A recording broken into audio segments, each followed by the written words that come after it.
শীতের খবর নিয়ে পঞ্চগড় থেকে যোগ দিচ্ছেন সহকর্মী গোফরান বিপ্লব।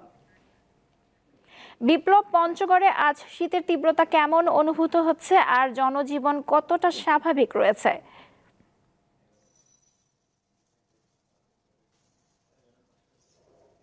জি নওশীন, আসলে পঞ্চগড়ের উপর দিয়ে 3 দিন যাবত মৃদু শৈত্য প্রবাহ প্রবাহিত হচ্ছে।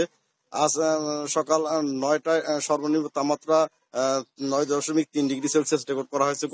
গতকাল এই তাপমাত্রা ছিল 9.2 ডিগ্রি সেলসিয়াস এবং দিনের সর্বোচ্চ তাপমাত্রা ছিল 26.6 ডিগ্রি সেলসিয়াস।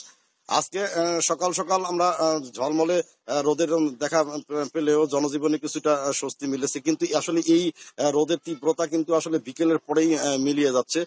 সন্ধ্যার থেকে শুরু হচ্ছে, মানে বিকেলের পর থেকে শুরু হচ্ছে হিমালয় থেকে প্রবাহিত হওয়া হিমশীতল বাতাস এবং কুয়াশা পড়া। রাত যত গভীর হচ্ছে এই ঘন কুয়াশা এবং ঠান্ডা বাতাসের যে তীব্রতা সেটি কিন্তু বেড়ে যাচ্ছে। পরের দিন সকাল পর্যন্ত কিন্তু অব্যাহত থাকছে। আর এই শীতে আসলে জনজীবনের যেটা ভোগান্তি সেটা কিন্তু রয়ে গেছে। আসলে বিশেষ করে কৃষি শ্রমিক যারা আছে তাদেরকে আসলে সকাল সকাল কাজে যোগ দিতে হয়, কিন্তু তাদের সাথে আমি কথা বলেছি, তারা যেমনটি আমাকে জানিয়েছেন আসলে শীতে সকালবেলা কাজে যোগ দিলে তাদের আসলে যে ঠান্ডার কারণে তারা আসলে তাদের সঠিক কাজটি তারা করতে পারছেন না।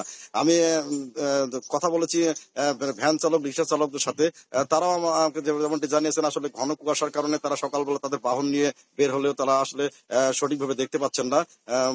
হেডলাইট জ্বালিয়ে তাদেরকে তাদের বাহনটি চালাতে হচ্ছে এবং ঠান্ডা এবং শীতের কারণে শহরে লোকবলের উপস্থিতি কম হওয়ায় তাদের যে কাঙ্ক্ষিত যে যাত্রী সেটা তারা পাচ্ছেন না এবং তাদের আয় রোজগার অনেকটাই কমে গেছে। তো এই ছিল আমার কাছে শীতের সর্বশেষ তথ্য। নওশীন। পঞ্চগড় থেকে জানাচ্ছিলেন সহকর্মী গোফরান বিপ্লব।